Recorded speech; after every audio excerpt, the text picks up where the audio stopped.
Ratusan mahasiswa dan koalisi masyarakat sipil menggelar aksi demonstrasi bertajuk Indonesia Gelap di Patung Kuda, Jakarta Pusat pada Senin, 17 Februari 2025. Dalam demonstrasi itu mereka menyoroti pentingnya pemerintah untuk memfasilitasi segala macam fasilitas pendidikan dan pemangkasan anggaran yang dinilai bisa menghambat beasiswa pendidikan. Merespon hal ini, Menteri Sekretaris Negara Prasetyo Hadi mempersilahkan mahasiswa untuk memberikan kritik terhadap kebijakan pemerintah.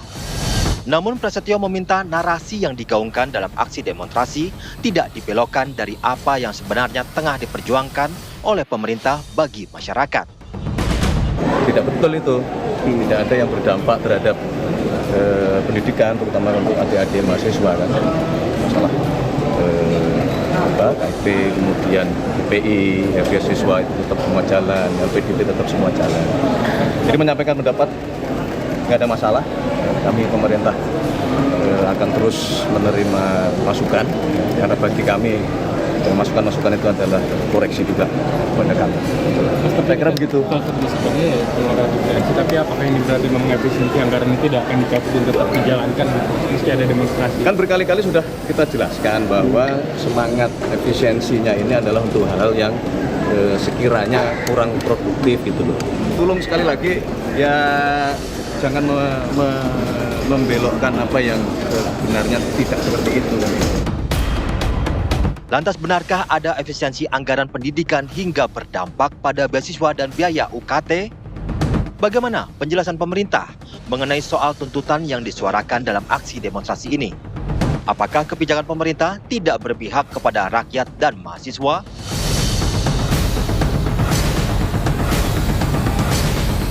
Baik, Istana ini menjawab tuntutan dari ratusan mahasiswa dan koalisi masyarakat sipil yang Senin kemarin pemirsa menggelar aksi demonstrasi di mana mereka ini menyoroti mengenai pemerintah yang harusnya bisa memfasilitasi segala fasilitas pendidikan dan mereka khawatir adanya efisiensi anggaran ini bisa berdampak pada pengadaan fasilitas pendidikan tersebut baik beasiswa maupun juga biaya UKT. Betulkah demikian? Kita akan membahasnya malam hari ini pemirsa bersama dengan para narasumber yang sudah hadir di Apa Kabar Indonesia malam hari ini. Ada Mas Hariko Wibowo Satria, juru bicara dari PCO. Mas Hariko, terima kasih sudah hadir kembali di Apa Kabar Indonesia malam. Sehat ya Mas?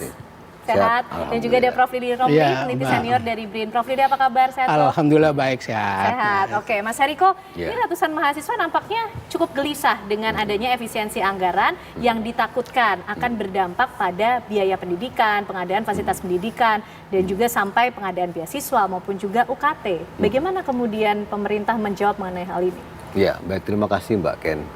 Yang pertama kami mengucapkan terima kasih yang sebesar-besarnya kepada seluruh calon pemimpin bangsa, para mahasiswa yang kemarin turun.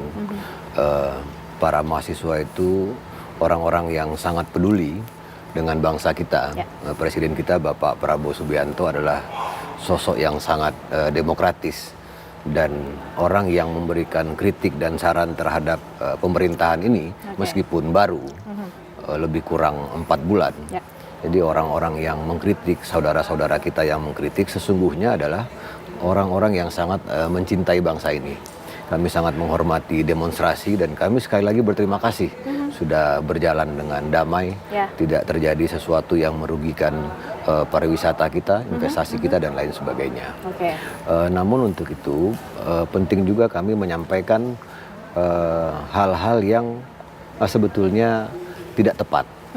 Jadi ada hal-hal yang memang perlu kami bacakan ini agar menjadi informasi. Lurus semua ya Mas ya? Begitu Mbak Ken. Jadi terkait dengan efisiensi anggaran atau penghematan uang rakyat, ada beberapa hal yang sudah disampaikan dengan tegas oleh pemerintahan Bapak Prabowo Subianto. Jadi yang pertama, beasiswa tetap berjalan. Kemudian uang kuliah tunggal atau UKT tidak naik. Kemudian kartu Indonesia Pintar atau KIP tetap berjalan. Tidak ada pemotongan dan pengurangan anggaran. Jadi beasiswa KIP kuliah tahun anggaran 2025 tetap ada. Kemudian yang tidak terkena efisiensi, belanja pegawai, kemudian layanan dasar, bantuan sosial, dan layanan publik tetap berjalan tanpa ada efisiensi. Tunjangan kinerja dosen dalam proses finalisasi. Kemudian pemerintah sedang menyiapkan regulasi agar seluruh dosen mendapatkan tunjangan kinerja secara adil dan merata. Nah, ini juga terkait berita mengenai pemutusan hubungan kerja atau PHK honorer. Jadi kami sampaikan tidak ada pemutusan hubungan kerja atau PHK bagi tenaga honorer. THR, kita mau lebaran ini kan, ini tetap ada. Gaji 13 tetap ada. Kemudian makan bergizi gratis, tidak menggunakan dana pendidikan, tapi pemerintah telah menyiapkan anggarannya sendiri. Nah, kemudian hari ini juga ada disinformasi, kami tegaskan tidak ada pemberhentian program beasiswa untuk pendidikan dokter, dokter spesialis dan dokter subspesialis. Jadi kami sangat memahami, kadang-kadang begini, ada misalnya informasi yang hoax gitu ya, tidak benar. Ketika informasi ini menyebar, ini sudah dikonsumsi oleh 10.000 orang misalnya. Menimbulkan reaksi. Nah, kemudian pelurusan atas informasi ini mungkin menyasar 5.000 orang atau separohnya. Namun kami sekali lagi sangat memahami ketulusan niat baik dari para mahasiswa yang turun aksi kemarin. Sekali lagi mereka sangat peduli dan para mahasiswa itu adalah calon pemimpin bangsa dan proses ini sangat bagus, ada perbaikan, ada kontrol, sehingga sampai hari ini kami tegaskan sekali lagi tidak ada efisiensi ini yang merugikan pelayanan publik, merugikan masyarakat. Nah, karena yang sama-sama kita lihat itu kan penegasannya sebetulnya pada hal-hal yang memang selama ini tidak bermanfaat.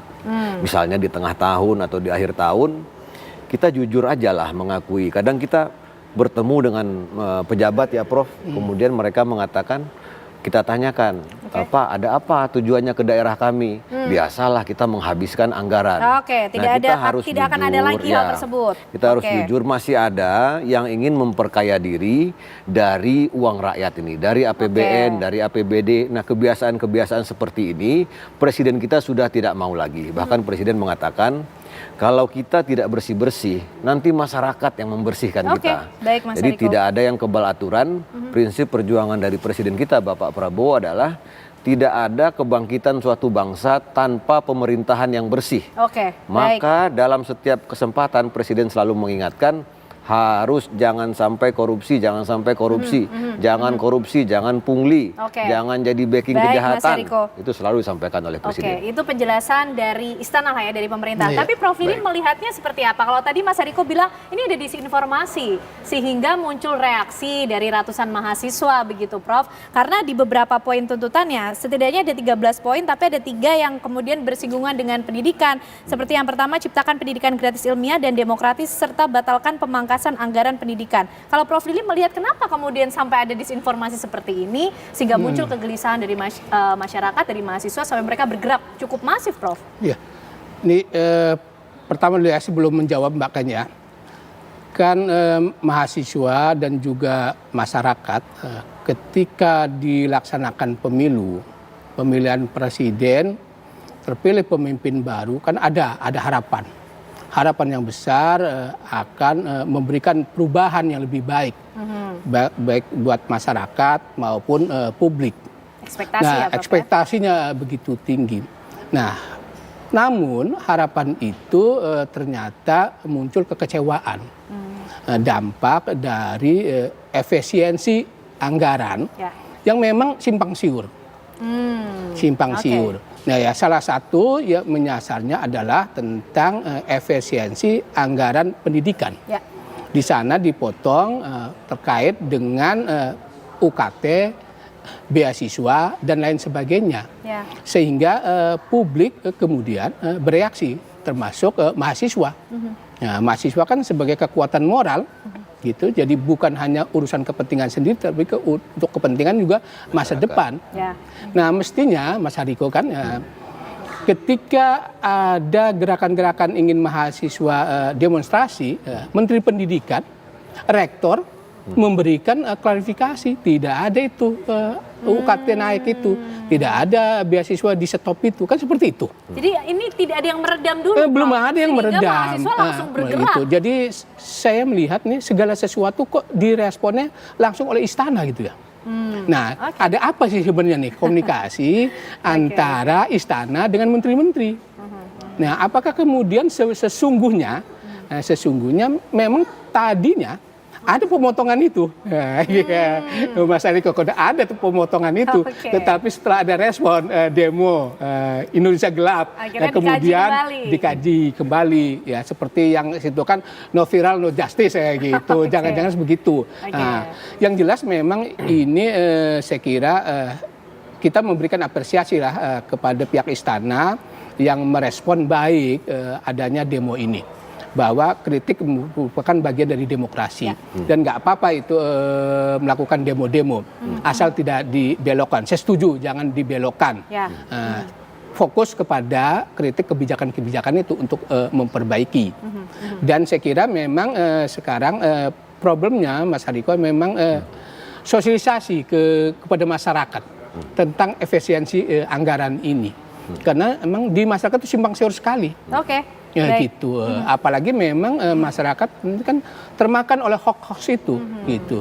Nah, kalau seperti ini penjelasannya, saya kira mahasiswa akan bisa menerima adem menerima. Oh ternyata UKT tidak akan naik, ternyata beasiswa akan berjalan. Nah, gitu. Nah kita tunggu apakah betul, karena memang UKT itu setiap tahun naik gitu. Dan memang kebijakannya itu supaya tidak ada demo, mahasiswa baru UKT itu dinaikkan. Mahasiswa lama tetap, mahasiswa baru UKT naik, selalu itu. Nah mungkin ini saya kira memang perlu diredam agar penerimaan mahasiswa baru ini UKT tidak naik. Baik, menarik nih, kita masih ingin tahu karena betul tidak sih Mas bisa dijamin bahwa memang pendidikan ini tidak terkena efisiensi supaya tenang semuanya ya Prof ya. Kita akan membahasnya lebih lanjut pemirsa untuk Anda di Apa Kabar Indonesia Malam, usai jeda kami kembali.